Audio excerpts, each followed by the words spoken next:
I made the sign that morning, brought it to the K Corner. There was a party there that night. Took a picture with Mr. and Mrs. Met, and I hear Alex behind me. What are you doing with that? It's so beautiful. I'm like, I want to bring it to the stadium, but I want to give one to the team. Can you help me with that? She said, just sign the back. So I want them to know that it's coming from a fan.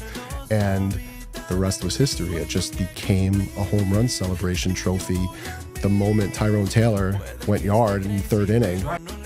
Hey, thanks for meeting us at the Apple. I'm Vito Calisi. You can follow me on Twitter at Vito F. Calisi. That's Jonathan Barron at JMB9191. And today we are with J-Mac Customs. J-Mac, I've known you since 2022. Yeah. We did an event together years ago, and just it's crazy to think like where both of us were back then and where we are now. And you have just had the summer of a Mets fan's dream.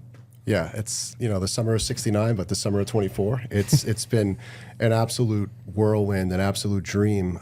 Being a Mets fan and going to games is one thing, but being a part of like the story that's kind of evolving around the team, it gives me chills, it gives me goosebumps, and I'm incredibly grateful that something that I made is being featured the way that it has been this season. Who could have seen it coming, honestly? Like, the Mets signed Jose Iglesias to a minor league deal in the offseason, a move that not many people even recognized happened, and then it's changed your life. It's in many ways changed the season we've had here. We had the OMG performance, which was so magical. But I want to learn more about you and your fandom. Like, when did you become a Met fan? How long do you go back? How many scars do you have? I've got plenty of scars, and I'm not going to show them today. But the first time that I can recall being a Mets fan was a 10-year-old. And what year was that? 1986. So must be nice. Back and this guy. A 10-year-old in 1986, and just kind of getting to experience baseball for the first time, and having to happen living in Queens with this tremendously awesome team that just had so much fight and represented the grit of the city, and obviously staying up late and banging pots and pans and having our own little victory on Palmetto Street was just something that I will always cherish, and I feel like you've been chasing it since. I've been through the ups and downs of lean years in the 90s, and almost getting through the gauntlet of what could have been a magical run at the Subway Series. That 99 also. 99 was special, and then getting through. I was at Game 6 when John Maine pitched. I think it was 4 2/3 against Cardinals. The Cardinals, yeah. And then we just couldn't ice it out, and we couldn't seal the deal in Game 7. I didn't go to that game. I felt if I would have gone to that game, we probably would have had a different result. You want to hear a bad story? So my dad had tickets to that game. I was a sophomore in high school. He went without me. So we were watching Game 6. Reyes hits a leadoff home run. The Mets win that game going away. I think Michael Tucker had a big hit late in the game that kind of iced it. And so I looked at my dad. It's like 8th inning. They're about to put the finishing touches on it. And I say, if you go to that game without me, they're going to lose that Game 7. And he had a package with a friend, and he couldn't really buy his friend out. He couldn't tell his friend, you're not coming. I didn't have my own money at the time. And I looked at him, I'm like, if you do this, you're going to be the reason they lose. So. That's a wild. I still to this day believe it. You've never told me that before. Yeah. That's such a mean thing to say. I mean, he had no choice. Like, he had to go with the guy that he had, he went halves. No, I'm not disagreeing with your dad.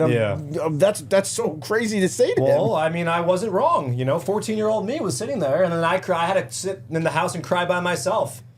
I didn't watch the final out, by the way. I went upstairs after the Molina home run, and I had the radio on, and I heard the rally, and I got so hopeful. And then I heard, I think Reyes lined out to center field. He hit it right on the screws to Jim Edmonds, and how he was doing the game.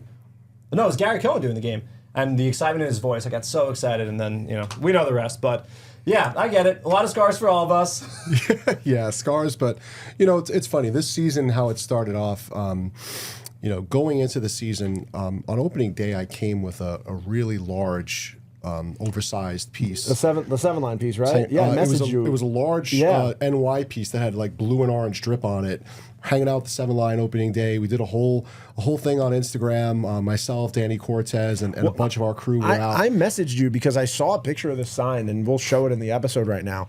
But I messaged J-Mac when I saw the sign because I thought it was photoshopped. Like the design of the sign looked unrealistic. It was crazy. The whole thing with resin is that it creates this kind of glassy look that almost looks like, if you take a photo of it, it almost looks like whatever image. And, it is. and if you look around right now, J-Mac's actually designed our studio basically because these 3 signs that represent all the podcasts that the Mets have under them were, I hit up J-Mac and I said, we would love for you to make these for us. Yeah, and it's to me, this is the kind of stuff that you can't imagine, like walking in and having what happened with OMG and then having my work now show up in your podcasts. It's so cool. It's like a dream come Got true. Jay Horowitz over our shoulder every episode. Have you had This is some my- like bar mitzvah centerpieces? Have you had a lot of Dude, he said wedding entrances. Wedding entrances. I have I think a bar mitzvah in January that we're working towards.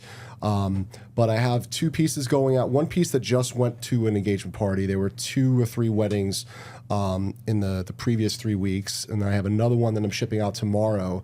That's like a derivative of OMG with LGM, but LGM is let's get married. That's awesome. I Let's like Go that. Mets. Very cheeky.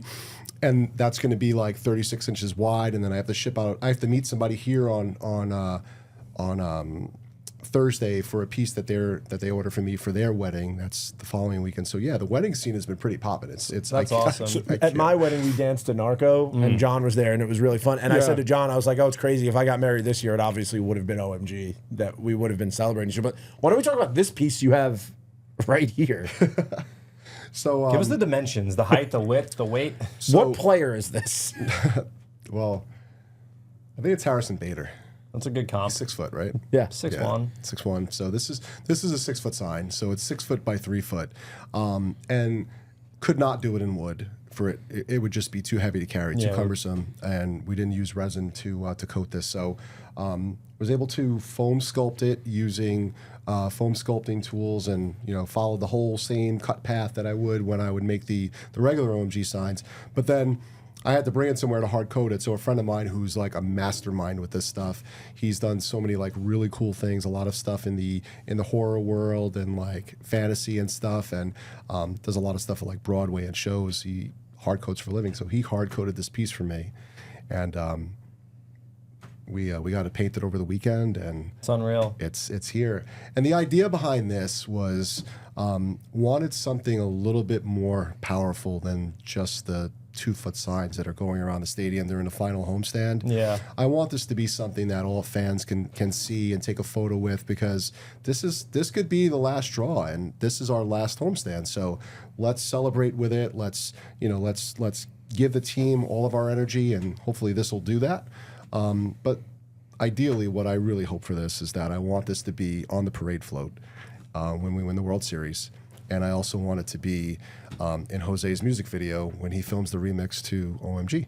That's amazing. I mean, you've really changed lives with, the work you do for people and weddings and all the stuff, and you've changed the vibes here because obviously OMG has been all over the place. There's been giveaways. Of course, we hear the song, and cameras on TV cut to people holding the signs and everything. And your life kind of changed also because there needed to be a vehicle to get your artwork into the dugout. This didn't just happen out of nowhere. Can you tell us the story about how that all came to be? Yeah, so I was watching Sunday Night Baseball that week, and Eduardo Perez was interviewing Francisco Alvarez. Oh, the Cubs game. The Cubs game. Yeah, Yep. the game that Edwin got pinched. Yep. Mark Fuentes hit a big home run. We'll remember it that way. But yeah, it was And Pete Alonso answered tweets. But anyway, go tough on. game, but that game there was an interview about what has been the difference maker for you guys in the clubhouse. Yep. We keep hearing a lot about OMG, and obviously Grimace is what it is within what we see externally. Which is bigger for you? And Francisco Alvarez just threw up his hand and said, "Oh my God, oh my God!" Yeah. And just his energy and enthusiasm. We knew about it because we talk about this stuff. We're in lots of Mets group chats and Discords, and we talk about this stuff all the time. So we knew about it.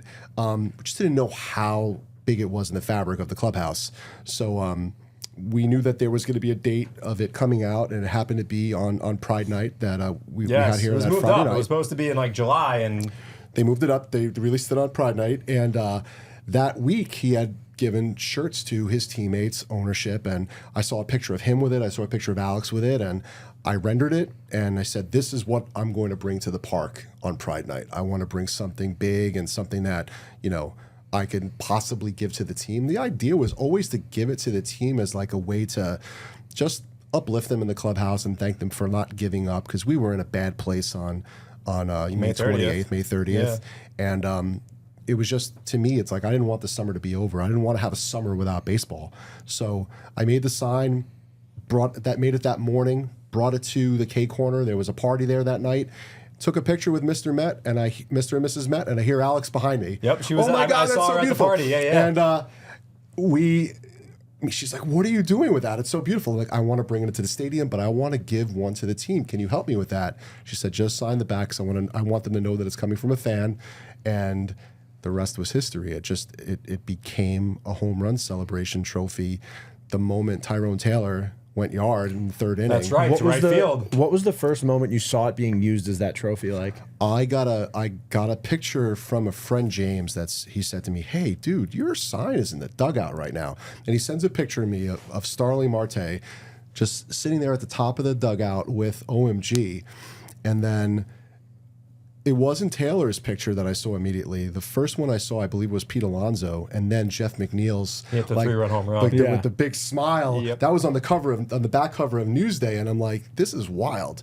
Then Twitter blew up, Instagram blew up, and I'm answering like 400 or 500 messages in the middle of the night. I didn't get any sleep that night. I was probably awake till like 4 or 5 o'clock in the morning. It was an amazing night. I think we all were, honestly. It was. I think I texted you one of those days, and I was like, I'm sure you're not going to see this because your phone is blowing up right now, because there was like the one game where like they kept pointing to you in the crowd for the first time. Yeah. Then the sign kept showing up, and there's been so many stories with you and the sign.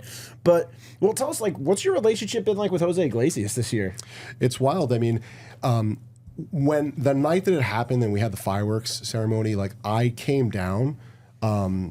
Justin Manning brought me down to the edge of the dugout while this was all going on, and as he went and sang, they all ran out to him with the sign, and then they were doing little interviews after all the fireworks and stuff was happening, and we locked eyes, and he said, "You did this," and then he gave me like the thumbs up and like pointed to his heart like that, like to me like it was just unspoken words, and like he appreciated it. But it didn't really like become something until July 6th. It was the Pittsburgh series July 7th, when you went out there, because the sign broke. The sign broke on July 3rd, and Twitter was coming after me like, "What's the value of this sign that you're making? Like, you got to do something about it." So instead of like taking some time off on that weekend, I was in the shop on July 5th, fabricated a new one, painted it, coated it with resin this time because now it needs to be durable. put some handles on that bad Handles boy. on the back, signed the whole new thing on the back, and now that's the one that's in the dugout. Awesome. But when I brought it, I got to meet him in the clubhouse, outside the clubhouse before the game, and he was telling me how appreciative he was of everything, and it was just really great. They brought us on the field. We watched batting practice and hung out with, took a few photos with Francisco Lindor and a few other guys, and it was such like a magical moment. And then obviously that game, we almost lost, but we came back and won that game. That was the Lindor base hit late. Yep. Yeah. And the vibe just continued. And a couple of days later, I was brought into the suite, and I got to talk to Steve, and that was another moment because my friends on TV. Yeah, I was on TV. Yeah, I was on TV. And people are sending pictures of that on Twitter and Instagram, and my friends in the group chat were like, "I can't believe you're talking to Steve right now." It was during a celebrity shot, right? Didn't they show a celebrity shot, and in the background it was that you could see you talking to Steve? I know that was it Matt Harvey? Steve Gelbs was interviewing. He was interviewing Billy Wagner, and they said behind the interview they could see me and Steve just kind of like chopping it up, and I'm just like, this is just wild, and they're all just amazing people. I mean, you guys have a great workplace. Between from tops down, the whole organization, it just feels very family run. Like everyone knows everyone, and it's a good vibe. And I feel like it's kind of, it's being grown within the clubhouse, and we're seeing that as a fan base. And as you had asked before about Jose, like he's a special dude. Like he's like the kind of guy that there's nothing but genuine like good-heartedness, because he knows what it's like to not play. He knows what it's like to play. I feel like he appreciates every minute he's on the field. Yep. And he gives us that. Like, if you just look at the amount of base hits that he's had this year, that he's legged out because he didn't quit. The infield hits. Those infield hits, he's probably leading the league in that. I looked it up. Between the contact rate and the infield hits, it's been magic. The walk-off win against the Nationals on Monday night. I mean, win that game without that Jose Iglesias base hit. Yeah, no, he's been incredible. I mean, I'm so happy to hear that you've gotten all that you have, meeting and just the team embracing you because you're so talented. And Vito and I were talking when things were not going so well with the team.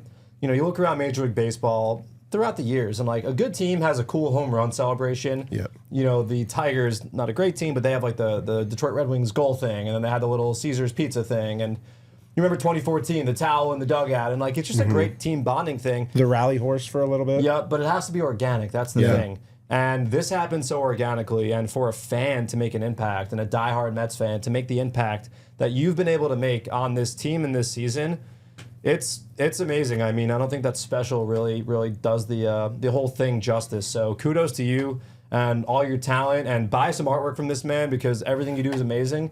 And I mean, OMG, this thing, I can't get over this thing. It is really crazy. Like John and I had been talking before. But things like we'd been talking for a while about how the Mets needed a home run trophy because I think it was during the Detroit series, like they were doing the hockey celebration, and we were like, oh, it sucks that this team doesn't have something, and like we haven't had it, and I don't even know the last time we had one. And then this thing popped up, and then like I think we texted each other that night. We're like, oh wow, they like finally found something. This is awesome. And then like you said, it's on the cover. And every time they homer, your artwork's on display, which is awesome. And those so like wild. The moment, I think there's something so special too about like this isn't like a normal home run celebration where somebody like Jesse Winker when he hit a home run against us with the Nationals, he put on the Uncle Sam thing and then just sits there. There's something special about how like when one of the guys grabs the sign, everybody runs over to take a picture, and it shows how tight the clubhouse is. That like they run to take a picture together every time. Yeah, last night, Sevy brought Manaea over, and like the whole starting rotation, they were all like rubbing it and jumping around. So it's like I feel like there's like a lot of mojo to it. Well, the Manaea like, interview on SNY when Sevy was just like standing next to him with the sign, just like trying to listen in.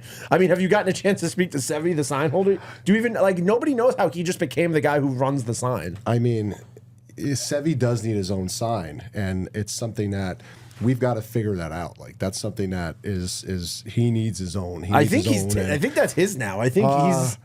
I don't know if we win, if we go deep and we win it, that's going to be the baseball Hall of Fame. It's going to be the Hall of Fame. Like, but no, seriously, it's Sevy, if you want to sign, I'm the guy. I will definitely hook you up with that because you've earned it. You've definitely propped it up and championed this thing. And what happened to the original sign that broke?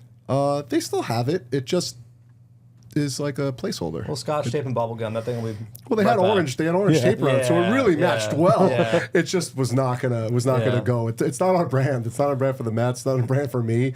But yeah, I mean, I about me a little bit more. Like I was ready to just pack it in a few months back before all this happened. As an artist and as a creative, there's a lot of competition. You have the highs and lows of business. Sometimes you pick the wrong jobs that end up not being the types of jobs that are going to carry you for a few months. It's always a constant hustle, and OMG just kind of like transformed what I'm doing, like both as an artist. It's changed up like my business plan for several months now. And I'm kind of like doing that exclusively, and it's actually parlaying into other sports teams contacting me now and other brands contacting me now, and it's really kind of helped me realize that sometimes it's a lot easier to just give up rather than just kind of stay in the course on something that you really love. So I'm really grateful to all of this happening, to Alex, to Jose, to the team, and let's see where it goes. It's awesome. Well, Super excited. Thanks so much for joining us. You could go buy. You can actually commission J-Mac for work. As you see, we have these signs hanging up here that he made for us personally. And as you know, the OMG sign that is so famous now. So give him a follow and give us a subscription. Meet at the Apple, Spotify, wherever you get your podcast. At Vito F. Khaleesi on Twitter. John at JMB9191. J-Mac Customs. Thank you so much, man. Thanks, Vito. Thank you, John, Jay. Thank you so much.